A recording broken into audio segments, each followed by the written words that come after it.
Welcome to ಕೃತಿ vlog Kannada. ಇವತ್ತು ಬೆಂಡೆಕಾಯಿ ಸಾರು ಮಾಡೋದು ತೋರಿಸ್ಕೊಡ್ತಾ ಇದ್ದೀನಿ. ಮೊದಲಿಗೆ ಸ್ವಲ್ಪ ಕಾಯಿ, ಒಂದು ಈರುಳ್ಳಿ, 2 ಟೊಮೊಟೊ ಜೊತೆಗೆ ಸ್ವಲ್ಪ ನೀರು ಹಾಕಿ ನುಣ್ಣಗೆ ಪೇಸ್ಟ್ ಆಗೋಂಗೆ ರುಬ್ಕೋಬೇಕು. ಅದಾದಮೇಲೆ ನೈಸ್ ಪೇಸ್ಟ್ ಆದಮೇಲೆ ನಿಮಗೆ ರುಚಿಗೆ ಎಷ್ಟು ಬೇಕೋ ಅಷ್ಟು ಖಾರದ ಪುಡಿ, ನಾನಿಲ್ಲಿ 2 ಕಾಲು ಸ್ಪೂನ್ ಹಾಕಿದ್ದೀನಿ. ನಿಮ್ಗೆ ಎಷ್ಟು ಬೇಕೋ ಅಷ್ಟು ಹಾಕ್ಕೋಬೋದು.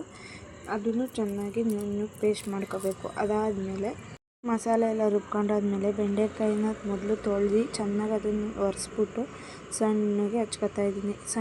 ಅದು ತೊಳೆದು ಒರೆಸ್ಲಿಲ್ಲ ಅಂದರೆ ಲವಳೆ ಥರ ಎಲ್ಲ ಕೈಗೆ ಅಂಟಿಸ್ತದೆ. ಅದಕ್ಕೆ ಅದನ್ನು ಸ್ವಲ್ಪ ಡ್ರೈ ಮಾಡಿಬಿಟ್ಟು ಹಚ್ತಾ ಇದ್ದೀನಿ.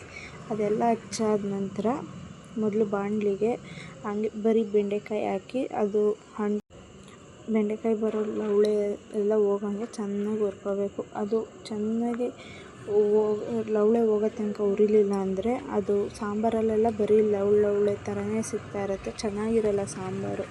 ಅದಕ್ಕೆ ಚೆನ್ನಾಗಿ ಅದು ಲವಳೆ ಎಲ್ಲ ಹೋಗಿ ಹೀಗೆ ಕೆಂಪಾಳ ಆಗಬೇಕು, ಆ ಥರ ಹುರ್ಕೋಬೇಕು. ಅದು ಚೆನ್ನಾಗಿ ಲವಳೆ ಹೋಗಂಗೆ ಹುರ್ಕೊಂಡಾದ್ಮೇಲೆ ಪೂರ್ತಿ ಕೆಂಪಾಳೆ ಚೆನ್ನಾಗಿ ಆ ಲವಳೆ ಅಂಶ ಎಲ್ಲ ಬೆಂಡೆಕಾಯಲ್ಲಿರೋ ಲವಳೆ ಅಂಶ ಎಲ್ಲ ಹೋಗೋಂಗೆ ಚೆನ್ನಾಗಿ ಹುರಿಬೇಕು.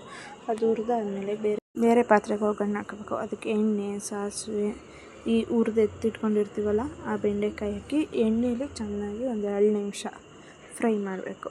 ಅದು ಫ್ರೈ ಮಾಡಾದಮೇಲೆ ಕಾಯಿ, ಈರುಳ್ಳಿ, ಟೊಮೊಟೊ ಎಲ್ಲ ಹಾಕಿ ಮಾಡಿರ್ತೀವಲ್ಲ ಅದು ಮಸಾಲೆ ಹಾಕಿ ಒಂದು 2 ನಿಮಿಷ ತಿರ್ಗಿ ಅದನ್ನು ಹುರ್ಕೋಬೇಕು.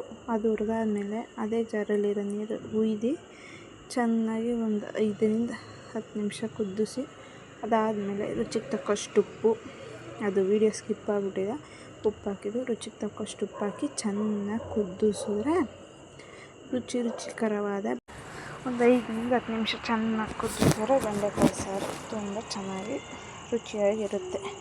ನಿಮಗೆ ಈ ವಿಡಿಯೋ ಇಷ್ಟ ಆದರೆ ಲೈಕ್, ಶೇರ್, ಸಬ್ಸ್ಕ್ರೈಬ್ ಮಾಡಿ. Thank you for watching.